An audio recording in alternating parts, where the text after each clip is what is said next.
जियो financials इस company के market में लिस्ट होने के बाद से ही मार्केट में इस एक कंपनी के बिजनेस और वैल्यूएशंस को लेकर काफी सारे डिस्कशंस हो रहे हैं। और उसके पीछे का one of the major reason ये है कि एक्चुअली में इस कंपनी का करंट में जो ओवरऑल बिजनेस है वो पूरी तरीके से फंक्शनल नहीं है, जिस वजह से मार्केट में जो इन्वेस्टर्स है उन्हें इस कंपनी के करंट वैल्यूएशन को लेकर काफी सारे कंसर्न्स हैं। बट वहीं इन सब चीजों के बावजूद इस कंपनी ने लिस्टिंग से लेकर अभी तक ओवरऑल 75% से भी ज्यादा के रिटर्न्स दिए हैं। और उसके पीछे का one of the major reason ये है कि मार्केट किसी भी कंपनी को केवल उसके पास की परफॉर्मेंस या करंट बिजनेस के बेसिस पे वैल्यू नहीं करता, बल्कि उसकी जो फ्यूचर की अर्निंग्स आने वाली हैं और जो बिजनेस का फ्यूचर पोटेंशियल लगता है वो सबको एंटिसिपेट करके उसको वैल्यू करता है। इसी वजह से आज के हमारे वीडियो में हम जियो फाइनेंशियल सर्विसेज के ओवरऑल जो बिजनेस है उसको डीप में समझेंगे, जिसमें जो करंट में बिजनेस फंक्शन कर रहे हैं उसके बारे में भी हम बात करेंगे, प्लस जो आगे आने वाले टाइम में कंपनी नए वेंचर्स खोलने वाली है उसमें कंपनी को किस तरह से ग्रोथ मिलेगी उसको भी समझेंगे, जिससे हम इस ओवरऑल कंपनी की जो करेक्ट वैल्यूशन है उसको एंटिसिपेट कर पाए, प्लस ये आइडेंटिफाई कर पाए कि यहाँ से आगे भी क्या ये कंपनी इसी तरीके से लगातार ग्रो होती रहेगी। अब इधर सबसे पहले हम स्टार्ट करते हैं जियो फाइनेंशियल सर्विसेज के ओवरऑल स्ट्रक्चर को समझने से। तो देखिए, जियो फाइनेंशियल सर्विसेज जो ये कंपनी है ये एक होल्डिंग कंपनी की तरह वर्क करती है पूरे जियो फाइनेंशियल ग्रुप के लिए, जिसमें कई सारी कंपनियां जाती हैं। For example Jio finance limited, जिसमें 100% होल्डिंग करती है जियो फाइनेंशियल सर्विसेज। इसके अलावा जियो लीजिंग सर्विसेज, जियो इंश्योरेंस ब्रोकिंग, जियो पेमेंट सॉल्यूशन और रिलायंस इंडस्ट्रियल इन्वेस्टमेंट होल्डिंग, इन सारी ही कंपनीज में जो जियो फाइनेंशियल सर्विसेज है ये 100% की होल्डिंग रखती है। इसके अलावा कंपनी की दो और होल्डिंग्स है, जो कि एक joint venture with black rock, जिसमें 50-50 की होल्डिंग रखते हैं विद ब्लैक रॉक। इसके बाद जो जियो पेमेंट्स बैंक वाला इनका सब्सिडी है, इसमें ये एसबीआई के साथ एक जॉइंट वेंचर किए हुए हैं, जिसमें जियो फाइनेंशियल सर्विसेज 77.25% की होल्डिंग रखती है और जो एसबीआई है वो 22.75% की होल्डिंग रखती है। अब अगर हम जियो फाइनेंशियल के ओवरऑल बिजनेस सेगमेंट्स को देखें तो इनका बिजनेस मेजरली 4 सेगमेंट्स में डिवाइडेड है, जिसमें सबसे पहला आ जाता है इनका लीजिंग और लैंडिंग का बिजनेस, जिसमें इनका ओवरऑल एनबीएफसी का बिजनेस आ जाता है। सेकंड आ जाता है इनका पेमेंट्स का बिजनेस, जिसमें जियो पेमेंट्स बैंक वगैरह ऑपरेट कर रहे हैं। थर्ड आ जाता है इनका प्रोटेक्शन का बिजनेस, जिसमें इंश्योरेंस सेगमेंट में वर्क कर रहे हैं। एंड फाइनली फोर्थ आ जाता है इनका इन्वेस्टमेंट का बिजनेस, जिसमें 50-50 जॉइंट वेंचर किए हैं ब्लैक रॉक के साथ और जिसमें ये एमसी वगैरह का बिजनेस ओपन कर रहे हैं। लेट मी टेल यू, पास में भी हमने जितनी भी होल्डिंग कंपनीज के बारे में बात करी थी वो सारी कंपनीज मिलकर इन चारों सेगमेंट में वर्क कर रही हैं। अब सबसे पहले अगर इनके बिजनेस के पहले सेगमेंट यानी लैंडिंग और लीजिंग के बिजनेस के बारे में बात करें तो इनके ये बिजनेस के दो अलग अलग सेगमेंट हैं, जिसमें से लाइव है लैंडिंग का बिजनेस जो कि अभी ऑपरेशनल है, और सेकंड जो लीजिंग का बिजनेस है वो वे फॉरवर्ड अभी ओपन होगा। जिससे लैंडिंग में पर्टिकुलरली 3 सेगमेंट में वर्क करते हैं, जिसमें सबसे पहला आता है कंज्यूमर लैंडिंग, सेकंड आता है मर्चेंट लैंडिंग और थर्ड आता है एमएसएमई लैंडिंग। अब इधर फाइनली मैं एक बहुत ही इंपॉर्टेंट क्वेश्चन पे आता हूं, जो कि काफी सारे लोगों के दिमाग में है जियो फाइनेंस के एनबीएफसी के बिजनेस को रिलेटेड, और वो ये है कि इस पूरे ही एनबीएफसी स्पेस में बजाज फाइनेंस और भी इसके अलावा काफी बड़ी बड़ी कंपनीज वर्क कर रही हैं, तो क्या इससे जियो फाइनेंस के बिजनेस पे और उसकी ग्रोथ पे इंपैक्ट नहीं पड़ेगा? तो लेट मी टेल यू, अगर मैं आपको पर्टिकुलरली बजाज फाइनेंस का एग्जाम्पल लूँ तो रिसेंट कॉन कॉल में इनके जो मैनेजमेंट है उन्होंने गाइडेंस दिया था कि यहाँ से आगे भी जो बजाज फाइनेंस है वो इजीली 20% की ईयर ईयर ग्रोथ शो कर सकता है। अब ये चीज़ साफ ये दिखाती है कि अगर इतनी बड़ी कंपनी इस पूरी इंडस्ट्री में 20% की ग्रोथ शो कर रही है, दैट मीन्स ये इंडस्ट्री अपने आप में काफ़ी तेज़ी से ग्रो कर रही है। जहाँ पर अगर आप इंडस्ट्री के नंबर देखोगे तो इंडिया में जो एनबीएफसी की क्रेडिट ग्रोथ है वो फाइनेंशियल ईयर 23 से फाइनेंशियल ईयर 25 के बीच में एक्सपेक्टेड है कि 12 to 14% सीएजीआर की होगी। और यही जो ग्रोथ है वो रिटेल सेगमेंट में और तेजी से होगी, जहां पर रिटेल सेगमेंट में यही क्रेडिट ग्रोथ एनबीएफसी की 13 to 15% सीएजीआर की होने की एक्सपेक्टेड है अंटिल 2025। अब इसके बाद अगर हम जियो फाइनेंसिस के सेकंड बिजनेस वर्टिकल पे आए, जो कि इनका पेमेंट का बिजनेस, तो ये बिजनेस भी 2 सेगमेंट में डिवाइड है, जिसमें सबसे पहला आता है इनका जियो पेमेंट्स बैंक का बिजनेस और सेकंड आता है इनका जियो पेमेंट सॉल्यूशंस का बिजनेस। जिसमें जियो पेमेंट्स बैंक का, जैसे हमने पहले भी देखा था, ये एक जॉइंट वेंचर है एसबीआई कार्ड के साथ, जहां पर एसबीआई कार्ड इस जियो पेमेंट बैंक में 22.75% का स्टेक होल्ड करता है और बाकी का जो बचा हुआ स्टेक है वो जियो फाइनेंशियल सर्विसेज होल्ड करता है। तो यहाँ पर सबसे पहले हम बात करते हैं जियो के पेमेंट्स बैंक के बारे में। तो जियो पेमेंट्स बैंक एक पेटीएम पेमेंट्स बैंक की तरह ऑनलाइन बैंक स्टैब्लिश कर चुके हैं, जहाँ पर जो कस्टमर्स है वो अपना सेविंग्स और करेंट अकाउंट वगैरह खुलवा सकते हैं, और इवन इन पे जो डेबिट कार्ड और क्रेडिट कार्ड वगैरह की जो फैसिलिटीज है वो भी ओपन हो चुकी है, जहाँ पर already Jio payment services credit card issue करने लगा है। अब यार बेस्ट बात ये है कि पहले जहाँ पर लोग ये सोच रहे थे कि जियो को पेमेंट बैंक वगैरह खोलने के लिए बैंकिंग लाइसेंस वगैरह चाहिए पड़ेगा, वहां पर उन्होंने पूरा ही जो स्टेप और जितना भी इसमें टाइम लगने वाला था उसको डायरेक्ट स्किप कर दिया और एसबीआई के साथ एक ज्वाइंट वेंचर कर लिया, जिस वजह से उन्हें बैंकिंग लाइसेंस वगैरह के लिए नहीं रुकना पड़ेगा। अब इसके बाद आ जाता है कंपनी के पेमेंट सेक्शन का ही अदर बिजनेस सेगमेंट, जो कि इनका जियो पेमेंट सोल्यूशन का बिजनेस, जहाँ पर इनका यूपीआई वगैरह का पूरा ही बिजनेस सेगमेंट आ जाता है। अब वैसे तो ये जियो पेमेंट्स बैंक का ही एक पार्ट है, पर लेट मी टेल यू, ये जो पूरा बिजनेस वर्टिकल है ये कंपनी के लिए एक होल न्यू बिजनेस लेके आ रहा है, जहां पर कंपनी ने अपने sound box already pilot testing कर ली है मुंबई में, और एक स्पेसिफिक ऐप भी लॉन्च कर दिया है मर्चेंट्स के लिए, जहां पर जगह जगह पे जब इनके साउंड बॉक्स यूज होंगे तो उसके बेसिस पर मर्चेंट का डेटा कंपनी के पास स्टोर होगा, जिसके बेसिस पर उन मर्चेंट को कंपनी बिजनेस वगैरह के लिए स्मॉल साइज लोन प्रोवाइड करेगी। अब यहाँ पर बेस्ट बात यह है कि यही मर्चेंट्स, क्योंकि ये पूरा ही जो जियो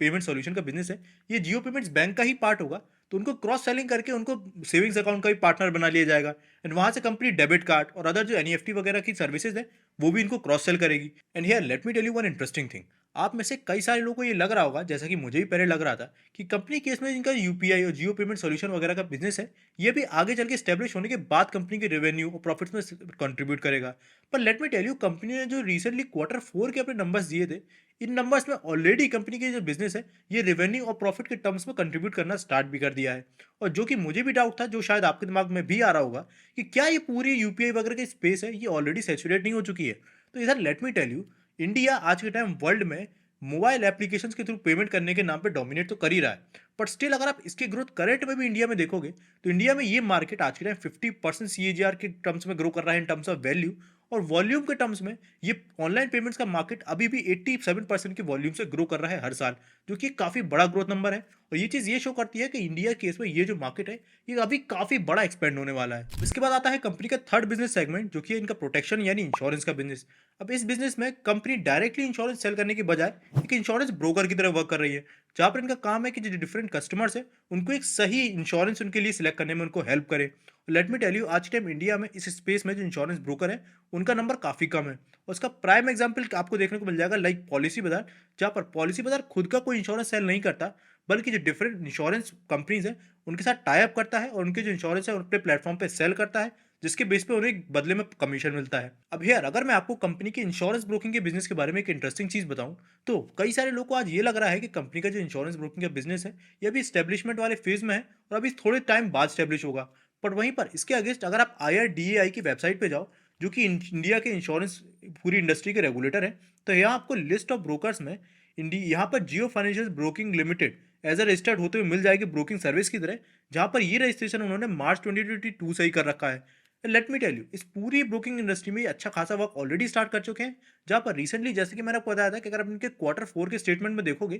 तो यहाँ पर आपको एक चीज देखने को मिलेगी कि इनके फीस एंड कमीशन वाले इनकम पे आपको 152 करोड़ देखने को मिल रहा होगा। लेट मी टेल यू, ये जो 152 करोड़ इनकम है, ये कंपनी ने अपने कॉन कॉल में बताया है कि ये जो इनकम है ये कंपनी के पेमेंट एग्रीगेटर बिजनेस और जो इंश्योरेंस का बिजनेस है उससे आई है। अब ना इनका फोर्थ बिजनेस वर्टिकल आता है, जो कि इनका one of the most famous business vertical है, जहां पर ये 50-50 का जॉइंट वेंचर किए हुए हैं वर्ल्ड के one of the largest asset management company black rock के साथ। और इस पूरे ही बिजनेस वर्टिकल में इनके जो बिजनेस है वो 3 सेगमेंट में डिवाइडेड है, जिसमें सबसे पहला आता है एसेट मैनेजमेंट का बिजनेस, सेकंड आता है ब्रोकिंग का बिजनेस जिसे उन्होंने रिसेंटली अनाउंस किया है, और थर्ड आता है इनका वेल्थ मैनेजमेंट का बिजनेस, जहां पर ये अल्ट्रा एचएनआईज और एचएनआईज की जो वेल्थ है उसको मैनेज करते हैं। ना बिफोर हम इन तीनों ही बिजनेस वर्टिकल्स के बारे में डिटेल में डिस्कस करें, मैं आपको बताना चाहूंगा कि अगर आप एक slightly more serious kind of investor हो और इसी तरह की इन डेप्थ एनालिसिस चाहते हो रिगार्डिंग डिफरेंट स्टॉक्स, तो उसके लिए आप कंसीडर कर सकते हो हमारी चैनल की मेंबरशिप कम्युनिटी को ज्वाइन करने का, जिसके लिए मैं डिस्क्रिप्शन में आपको लिंक प्रोवाइड कर दूंगा। तो अब विद दिस हम स्टार्ट करते हैं अपने बिजनेस के पहले सेगमेंट के डिस्कशन पे, जो कि है एसेट मैनेजमेंट का बिजनेस। अब इधर मैं आपको बता दूं कि जियो और ब्लैक रॉक की 50-50 जॉइंट वेंचर से भी पहले ब्लैक रॉक एक और कंपनी जिसका नाम है डीएसपी, उसके साथ जॉइंट वेंचर करके इंडिया के एएमसी मार्केट में एक और बार आने का ट्राई कर चुका है इन द पास्ट, पर वो बुरी तरीके से फेल हुआ था। और उसके फेलियर के पीछे कुछ 3 मेजर रीजंस थे, जिसमें सबसे पहला रीजन तो यही था कि उस पॉइंट ऑफ टाइम पर और इवन अभी जो ये पूरी इंडस्ट्री है ये काफी ज्यादा जो फंड मैनेजर्स है उनके थ्रू डोमिनेटेड रहती है। आसान शब्दों में आपको बताऊं तो एक फंड मैनेजर पिछले 1 से लेकर 3 सालों में किस तरह की परफॉर्मेंस निकाल रहा है उस फंड की, इसके बेसिस पे मैक्सिमम लोग अपने फंड को सिलेक्ट करते हैं, जिससे आप भी एग्री करोगे। एंड इसी वजह से जिसके ज्यादा फंड के रिटर्न्स होते हैं उसी पे जो मैक्सिमम पीपल है वो शिफ्ट कर जाते हैं, और पास में इसी स्ट्रगल के चलते इस कंपनी के one of the biggest failure का रीजन बनाता है in the AMC market. Second, उस पॉइंट ऑफ टाइम पे जिस डीएसपी बैंक के साथ इन्होंने मर्जर किया था ब्लैक रॉक ने, उनका जो प्रेजेंस था वो इंडिया की टायर 1 सिटीज में था। अब टायर 1 सिटीज की जो मार्केट थी वो काफी ज्यादा लिमिटेड थी, और उसमें जो लोग थे वो ऑलरेडी जो इन्वेस्टमेंट थे वो अपने बैंक्स वगैरह के थ्रू कर रहे थे, एंड इसी वजह से लिमिटेड नेटवर्क होने की वजह से उधर भी डिस्ट्रीब्यूशन चैनल में जो ब्लैक रॉक है उसने काफी ज्यादा सफर किया। और थर्ड प्रॉब्लम था ओवरऑल इंडिया का मार्केट, जहां पर आज के कंपैरिजन में उस पॉइंट ऑफ टाइम पे इंडिया में जो इन्वेस्टमेंट के नंबर्स थे वो काफी कम थे, और ये मैच्योर नहीं हुआ था मार्केट पूरी तरीके से। पर अगर आप आज के टाइम पे देखोगे तो इंडिया का जो मार्केट है वो काफी तेजी से ग्रो कर रहा है पहले के कंपैरिजन में, और अगर आप केवल एएमसी मार्केट को देखोगे तो आज वो 14% सीएजीआर ग्रोथ दिखा रहा है year year. And apart from this, earlier black rock को जो डिफरेंट प्रॉब्लम्स फेस करनी पड़ी थी डीएसपी के साथ, लाइक एक डिस्ट्रीब्यूशन चैनल का स्ट्रॉन्ग ना होना, वो सारी प्रॉब्लम्स उनको जियो फाइनेंशियल के साथ फेस नहीं करनी पड़ेगी। तो इस सारी चीज़ों को देखते हुए ये तो मैं समझ आ गया कि इस बार एएमसी बिजनेस में ग्रो करना कंपनी के लिए उतना ज़्यादा चैलेंजिंग नहीं होगा। इसीलिए कंपनी ने इसके लिए ऑलरेडी अपने एएमसी के बिजनेस के लिए हायरिंग करना स्टार्ट कर दिया है for top level executive. And इसके अलावा उन्होंने जो बैकएंड पे जो टेक इंफ्रास्ट्रक्चर है उसको भी डेवलप करना स्टार्ट कर दिया है। पर हाँ, यहाँ पर क्योंकि इस पूरे एएमसी बिजनेस के लिए सेबी के अप्रूवल वगैरह की जरूरत है, तो इधर अप्रूवल को पूरा मिलने में कंपनी को थोड़ा टाइम लग सकता है। अब सेकेंडली हम बात करते हैं कंपनी के ब्रोकिंग बिजनेस के बारे में। तो इंडिया में अगर मैं टॉप ब्रोकर्स को ऑब्जर्व करूं तो इधर मैंने दो चीजें देखी हैं जो कि किसी भी कंपनी के लिए ब्रोकिंग इंडस्ट्री में रूल करने के लिए जरूरी है। जिसमें सबसे पहली आती है मार्केटिंग, जहां पर अगर आप ग्रो का मार्केट शेयर देखो इंडिया में, तो वो सबसे ज्यादा है 23% द ब्रोकिंग इंडस्ट्री। और अगर आप देखोगे तो आज से कुछ टाइम पहले तक ये जीरोधा से पीछे हुआ करते थे, पर पिछले एक साल में उन्होंने हैवी मार्केटिंग के चलते काफी सारे कस्टमर्स एक्वायर किए। सेकंड, जो कुछ नई कंपनीज इस मार्केट में आ रही हैं, वो मार्केटिंग से ज्यादा खर्चा कर रही हैं ब्रोकिंग को फ्री में करने के लिए। जहां पर क्योंकि आज के टाइम हमारे एफएनओ वगैरह के जो ट्रेडर्स है वो ज्यादा से ज्यादा बढ़ रहे हैं, एंड इसीलिए उनके लिए जो ब्रोकिंग का एक एक्सपेंस है वो काफी बड़ा एक्सपेंस हो चुका है। ऐसे में काफी सारी ऐसी कंपनीज आ रही है जो कि वन टाइम चार्ज कर रही हैं, एंड उसके बाद से जो ब्रोकिंग है वो साल भर के लिए फ्री दे रही है। तो ऐसे केस में वो जो नई नई कंपनीज भी हैं वो भी इस पूरी इंडस्ट्री में काफी तेजी से ग्रो कर रही है। अब जरा सोच के देखिए, ऐसा मेरा मानना है कि अगर जियो इन सारी चीजों को ऑलरेडी देख चुका है ब्रोकिंग बिजनेस में, और उसके बाद एक लेट मूवर एडवांटेज है, अगर ऐसे में वो इंडिया में आए और अपनी हैवी मार्केटिंग करे क्योंकि इनके पास बजट भी काफी ज्यादा है, प्लस बाकी सारे बिजनेस में जो उन्होंने टेक्टिक अपनाई कि शुरुआत में जब ब्रोकिंग वगैरह वो एकदम फ्री में दे दे, तो ऐसे केस में ये काफी तेजी से मार्केट को एक्वायर कर लेंगे। अब ब्रोकिंग के बिजनेस को समझने के बाद हम आते हैं इनके थर्ड और आखिरी बिजनेस सेगमेंट पे, जो कि इनका वेल्थ मैनेजमेंट का बिजनेस है। लेट मी टेल यू, इस बिजनेस सेगमेंट को लेकर पर्सनली मैं काफी ज्यादा बुलिश हूँ, और मुझे ऐसा लगता है कि बाकी बिजनेस सेगमेंट के कंपैरिजन में ये सबसे ज्यादा फास्टेस्ट और सबसे ज्यादा प्रॉफिटेबल बिजनेस सेगमेंट बनेगा। और इसके पीछे का अगर रीजन मैं आपको बताऊं तो इसके पीछे के 3 से 4 मेजर रीजन है। जिसमें सबसे पहला रीजन ये है कि जो अल्ट्रा एचएनआईज और एचएनआईज होते हैं, यानी ऐसे लोग जिनकी इनकम 1 करोड़ या 5 करोड़ से भी ऊपर होती है सालाना, उनको ये जो पूरे वेल्थ मैनेजमेंट का बिजनेस है वो केटर करता है। इस केस में क्योंकि इनकी जो इनकम ज्यादा है, तो इनकी जो इन्वेस्टमेंट अमाउंट है वो भी ज्यादा होता है, जिस वजह से कंपनी को कमीशन ज्यादा आता है। सेकेंडली, अगर आप कमीशन की बात करो तो एएमसी बिजनेस में जो आपको नॉर्मली कमीशन देखने को मिलता है वो आधा परसेंट से लेकर 1-1.5% तक जाता है। पर वहीं पर अगर आप वेल्थ मैनेजमेंट का बिजनेस देखो तो यहाँ पर आपको एवरेज कमीशन 3 से 5% का किसी भी कंपनी को मिल जाता है, और दैट टू एक बड़े बेस पे, जिससे कंपनी की जो प्रॉफिटेबिलिटी है वो काफी ज्यादा बढ़ जाती है। बात करें ग्रोथ की, तो जहां पर एएमसी का जो मार्केट है वो 14% सीएजीआर से ग्रो कर रहा है, वहीं पर इंडिया में जो ये वेल्थ मैनेजमेंट का स्पेस है, ये अपने आप में पूरी इंडस्ट्री ही 25 से 30% सीएजीआर से ग्रो कर रही है। अब यहाँ पर हमने कंपनी के सारे ही बिजनेस वर्टिकल को समझ लिया, और ये भी देख लिया कि इनमें से ज्यादातर जो बिजनेस सेगमेंट है उनमें जो ग्रोथ की पॉसिबिलिटी है वो अच्छी खासी है। इसके अलावा अगर मैं आपको रिसेंटली कंपनी के जो क्वार्टरली रिजल्ट्स आए थे उनकी हाईलाइट्स भी बताऊं, तो उससे केस में देखा कि कंपनी ने जो consolidated profit after tax book किया इस बार, वो किया था 1600 करोड़ का। पर यहाँ पर लेट मी टेल यू, ये जो 1600 करोड़ का प्रॉफिट था, ये कोई कंपनी के बिजनेस से नहीं आया। जिसमें से अगर आप इनके प्रॉफिट एंड लॉस स्टेटमेंट को देखोगे तो कंपनी ने साफ बताया है कि इसमें से जो 938 करोड़ है वो कंपनी की इंटरेस्ट इनकम आई है, जो भी पैसा इनके पास ऑलरेडी पड़ा हुआ था उस कैश का जो इंटरेस्ट मिला है वो इनकम है। बाकी का बचा हुआ है 217 करोड़ है, वो कंपनी का डिविडेंड इनकम आया है कि जो भी कंपनी रिलायंस कंपनी में होल्डिंग रखती है 6% के अराउंड की, उस होल्डिंग इनकम से जो भी डिविडेंड बना है वो ये इनकम है। इसके अलावा जो आप फी एंड कमीशन इनकम देख रहे हो, केवल ये जो इनकम है ये कंपनी के पेमेंट बिजनेस और इनके जो इंश्योरेंस बिजनेस है उससे आई है, और बाकी की जो इनकम है वो अदर सेगमेंट से आई है, पर वो मेन बिजनेस से नहीं आई है। इसके अलावा अगर आप कंपनी की वैल्यूएशन पर थोड़ा नजर डालो, तो यहाँ पर एक चीज़ जो काफ़ी सारे लोगों को अट्रैक्ट कर रही है वो ये है कि कंपनी केस में जो इनका पी रेशियो है वो जो अराउंड 8,000 9,000 तक का चला गया था, वो आज के टाइम इस प्रॉफिट के बढ़ने की वजह से जो 149 का हो चुका है। पर मेरा मानना ऐसा है कि जो ये पूरा प्रॉफिट बढ़ा, जैसा हमने देखा वो मेन बिजनेस से नहीं बढ़ा, तो इस पी रेशियो को हम डायरेक्टली कंपेयर नहीं कर सकते दूसरी बिजनेस से। और जो एक काफ़ी सारे लोग डिस्कस कर रहे हैं एक चीज़ को सोशल मीडिया पे भी, वो ये है कि कंपनी केस में इनका जो प्राइस टू बुक है वो आज के टाइम 1.7 का है, और लोग इसको कंपेयर कर रहे हैं price to book of Bajaj Finance जिसका 5.59 का है। और मुझे ऐसा लगता है ये कंपैरिजन भी फेयर नहीं है, बिकॉज कंपनी केस में इनके जो मेजॉरिटी ऑफ द बिजनेसेस हैं वो अभी तक ठीक से स्टार्ट नहीं हुए हैं। ऐसे में उनकी अर्निंग्स आए बिना कंपनी का अगर